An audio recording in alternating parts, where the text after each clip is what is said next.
Pour les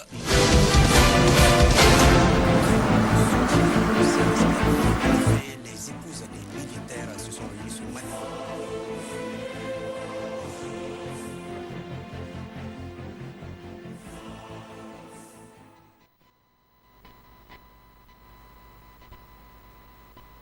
Ministre de l'Éducation nationale, de l'alphabétisation, de la formation professionnelle, technique et de la promotion des langues nationales a présidé ce matin à Dosso l'atelier d'élaboration des textes portant organisation du dit ministère.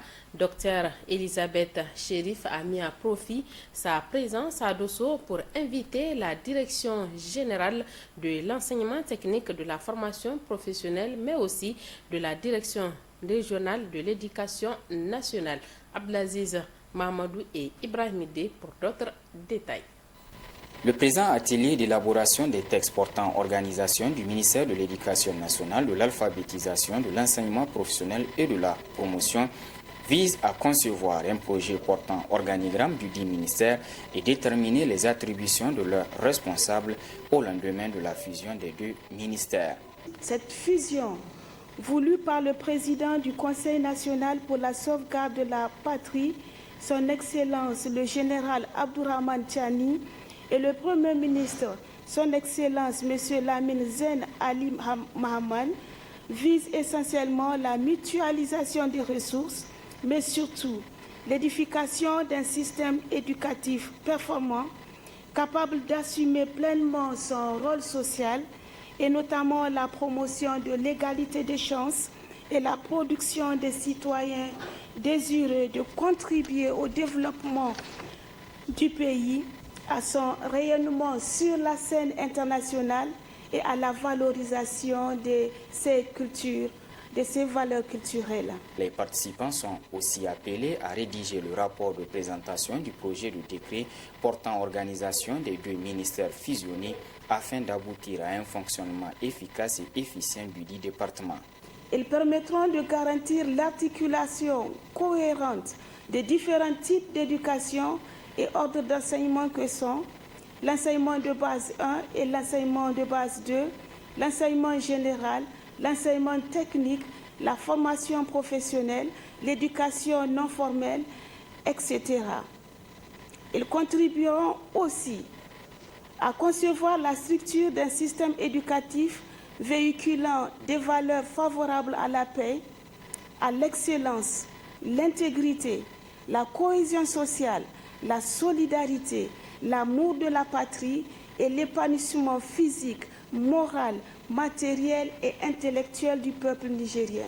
La ministre Dr Elisabeth Chérif a mis à profit son séjour à Dosso pour visiter la direction régionale de l'enseignement technique et de la formation professionnelle, celle de l'éducation nationale Grande de Dosso, avant de tirer une synthèse de la visite.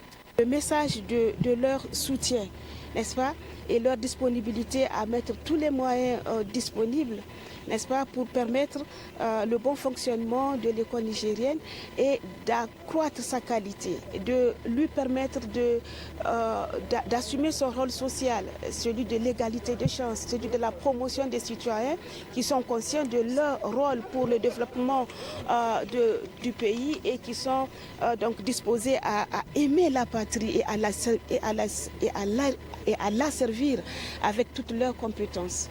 Auparavant, le vice-maire de la commune urbaine de Dosso s'est réjoui de la visite de la ministre dans sa commune. Jeter les jalons d'un dispositif holistique acquis à la fonctionnalité ascendante et descendante, la complémentarité et la synergie des structures, des compétences et potentialités constituent les attentes exprimées par les initiateurs. Nous venons de suivre la visite de la ministre de l'Éducation nationale dans les différentes directions techniques de l'enseignement professionnel et technique. Pour suite de ce journal, le ministre du Pétrole, des Mines et de l'Énergie poursuit sa rencontre avec les responsables des services relevant de son département ministériel. Ce matin, Maman Moustapha Barké a rencontré les responsables des secteurs des mines, de l'énergie et du pétrole. Le compte rendu est signé Boubacar Amadou et Abdoulaye Seydou. Depuis sa prise de fonction aux commandes du ministère du Pétrole, des Mines et de l'Énergie, Le nouveau locataire multiplie les rencontres avec les responsables des différentes structures relevant de sa tutelle. Ce samedi 19 août 2023, Mohamed Moustapha Barki a rencontré les responsables des structures du pétrole, de l'énergie et des mines.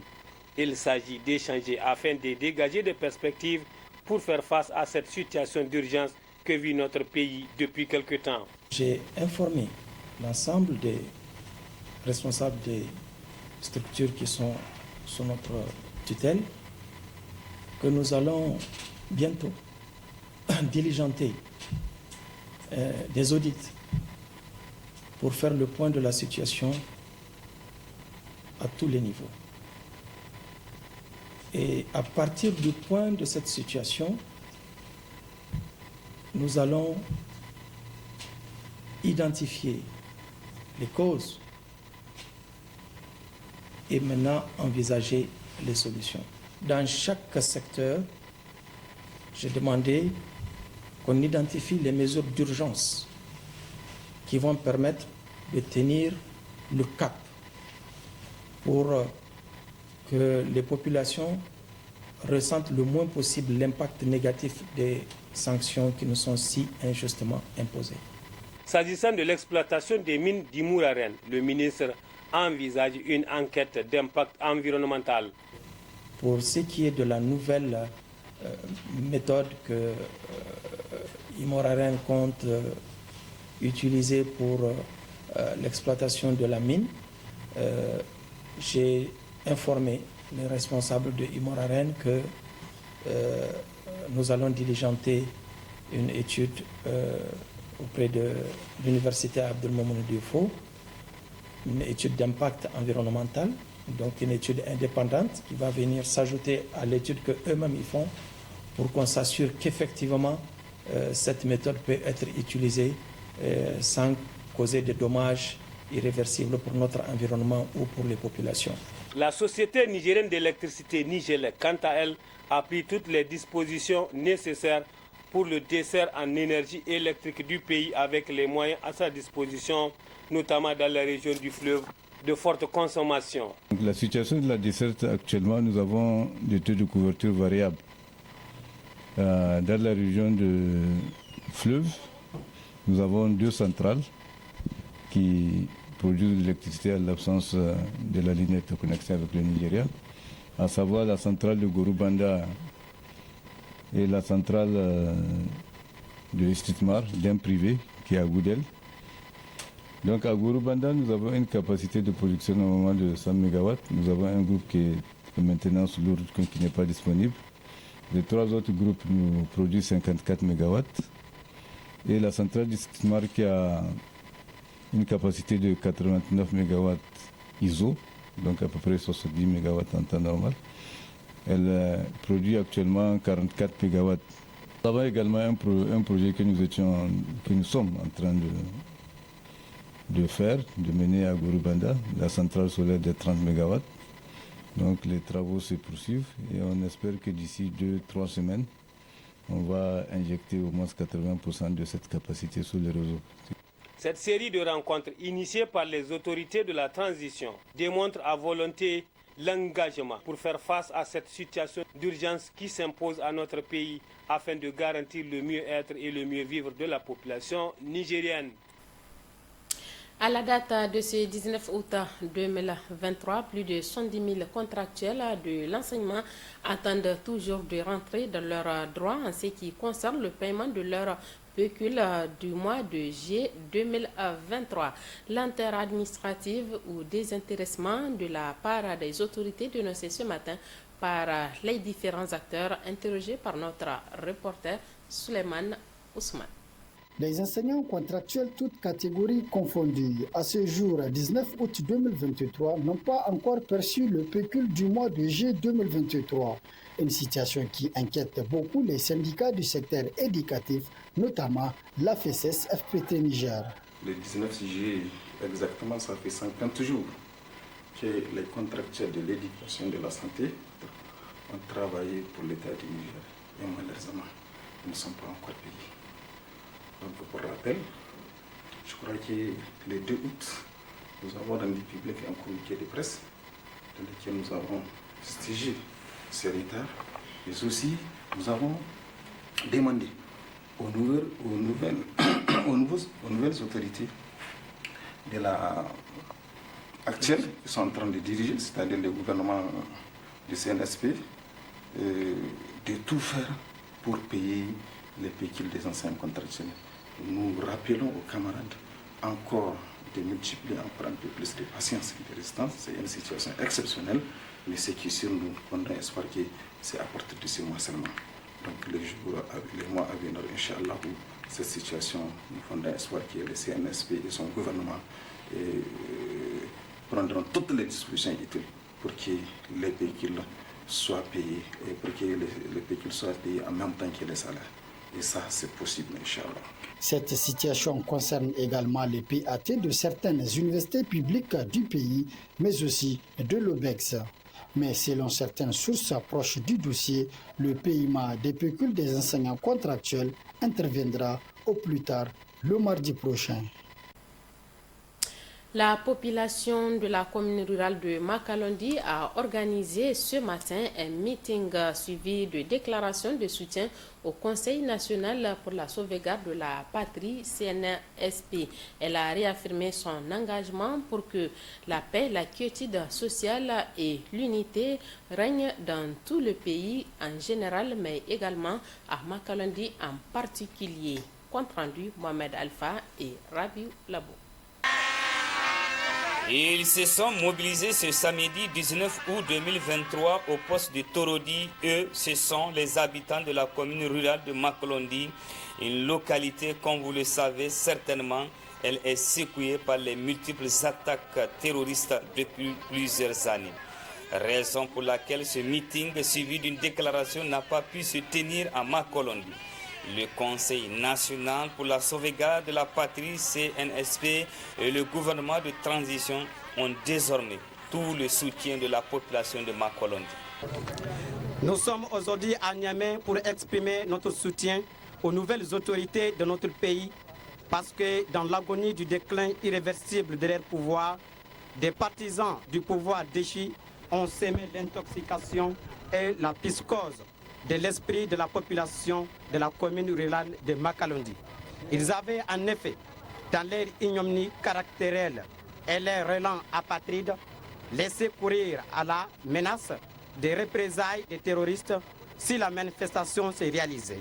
La population de Makalondi est plus que jamais motivée pour la sauvegarde de la patrie, la paix, la dignité et l'unité du peuple nigérien, et a demandé au CNSP de maintenir la conduite pour un Niger prospère et uni.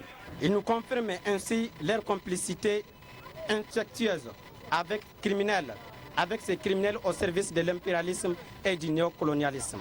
Qu'ils se rassurent, la commune rurale de Makalondi et sa population resteront dignes et se mettront du côté du vaillant peuple nigérien pour la sauvegarde de la patrie et l'indépendance totale de notre terre, riche et béni par le Créateur suprême. Les rapaces et autres goulags de l'Occident paieront de leur lâcheté et de leur traîtrise devant l'humanité et son dépositaire. Les hommes, les femmes et les enfants de Makalondi sont sortis massivement pour exprimer leur engagement à accompagner le CNSP qui, selon eux, ne doit céder à aucune intimidation. Poursuite de ce journal, plusieurs milliers de citoyens nigériens ont pris part d'assaut tôt ce matin le stade général Sénikounté de Niamey. Ils sont sortis répondre à l'appel de certaines organisations de la société civile nigérienne pour le recensement des volontaires pour la défense du Niger. Un recensement arrêté au vu de la mobilisation importante des citoyens et de la confusion créée autour de cette initiative. Le reportage est signé Ablaziz Mamadou et Ablaziz Jibril. À l'appel des organisations de la société civile, ils étaient des milliers de personnes venues de l'intérieur du pays et de la capitale Niamey à se présenter ce 19 août pour le recensement des volontaires pour la défense du Niger. Vous avez vu, les gens ils sont motivés, les gens veulent être recrutés pour aller défendre leur patrie. Mais nous voulons appeler et rappeler aux gens que quand ils vont regarder nos annonces, nous n'avons pas parlé de recrutement de nos FDS. Ce n'est pas un recrutement militaire, comme on le dit. Donc c'est un recrutement des volontaires de la patrie qui sont prêts à défendre la patrie. L'objectif, encore, c'est dû à quoi? À tout ce que nous avons comme attaque. Nous sommes en guerre, il faut se dire. Donc au niveau de la CEDEAO surtout, ce qui est plus récent, donc nous sommes en train de dire, par cette mobilisation, nous voulons leur dire que cette guerre ne sera pas la guerre entre les militaires nigériens et eux. Cette guerre sera entre la population nigérienne et eux. Les volontaires ont exprimé le pourquoi de leur présence au stade général Séni Kounké de Niamey, leurs attentes et la situation trouvée sur place. On vit une note qui a été publiée aux réseaux sociaux parlant de recrutement volontaire. Donc, vu cette note, nous nous sommes engagés de venir voir est-ce que c'est vrai. Parce que voir si la note est authentique ou pas. Notre cri de ne plus faire ce genre d'action. Puisque même demain, si un grain parle, l'habitude de mentir, est-ce qu'on peut, on peut se comprendre quand même? Oui, bien sûr, 100%. Voilà. Zaman banza ya ishe mu mu ta konkur ba mu samu sai an masu kuɗi yanzu gashi na ga muna da komi muna da birebe muna da bak muna da lisans in mutane mu aiki ba mu samu sai dai a bayan masu kuɗi abun da ya ishe mu abun da ya samu soshi muna so mu kare kasar mu turawa suna nan su wace mu muna da uranium muna da petrol muna da charbon muna da fer komi muna da amma ba nan kasar mu ce baya komi ana nan ba nan ga muna komi. Au vu de la forte mobilisation du jour pour le recensement des volontaires pour la défense du Niger, les initiateurs étaient contraints d'arrêter le travail dans l'optique d'une nouvelle convocation en vue de finaliser ce processus qui ne vise que la défense de la patrie selon les organisateurs. Rencontre hier matin entre le gouverneur de la région de Maradi et les organisations de la société civile de la dite localité. Il s'est agi pour eux de discuter et débattre sur les défis et les missions à relever en cette période de transition militaire dans notre pays. Le compte rendu est signé Mohamed Alpha et Ibrahim Amadou. Au centre de ces retrouvailles entre le gouverneur de la région de Maradi, le contrôleur de la police Issifou Maman et les acteurs de la société civile de la dite localité, les défis, les missions et les perspectives. Le nouveau locataire du gouvernorat de Maradi a rassuré les organisations de la société civile que toutes les mesures adéquates seront prises pour travailler main dans la main et faire de la région de Maradi une région émergente. Aujourd'hui, plus rien ne serait comme avant. Et c'est une fierté de constater qu'aujourd'hui, le Nigérien a compris que pour construire ce pays, il a un rôle à jouer. Plus rien ne serait comme avant. Mais les difficultés sont là, elles sont réelles. Il faut l'admettre. Parce que toute liberté a un prix. Les responsables syndicaux, vous le savez mieux que moi, on la maintient chacun dans sa sphère de responsabilité, doit faire en sorte de faire ce qu'il doit faire pour ce pays. Chaque jour que Dieu fait, il faut qu'on se pose la question de savoir qu'est-ce que j'ai fait pour mon pays, qu'est-ce que j'ai fait pour le bonheur de ces populations-là. C'est ce auquel je vous appelle, chers camarades, et je pense qu'ensemble, ce combat, on va le gagner. Les acteurs de la société civile disent avoir compris les explications du gouverneur et ont pris acte de son engagement à redorer le blason de Maradi. Ils ont saisi l'occasion pour faire des recommandations et des propositions. Très bientôt, on va demander au CNSP sur le retour à la vie constitutionnelle normale. Il faudrait qu'on anticipe pour voir tous les problèmes du Niger et tous les temps qu'ils peuvent exiger pour cette transition-là, pour que nous soyons capables d'abord de résoudre ce problème-là, pour ne pas qu'on revienne à la case départ. Il ne faut pas que quelqu'un nous force la main. On a résisté par rapport aux premières mesures, on doit résister par rapport au calendrier qu'exige la transition pour que nous puissions effectivement résoudre tous les problèmes. Et aujourd'hui, ce que nous venons d'écouter, ça nous a vivement galvanisé et ça a donné encore davantage espoir à ce que nous pouvons tout de même continuer à espérer que le Niger prospère. Nous avons tant chanté qu'Inch'Allah, ça sera au rendez-vous. Cette rencontre de ce vendredi 18 août 2023 s'inscrit dans le cadre de renforcer l'unité et la quiétude sociale pour le le développement socio-économique de Maradi en cette période de transition militaire. Ici prend fin ce journal. Merci de nous avoir suivis. Bonne suite de nos programmes sur Bonferré Télévision.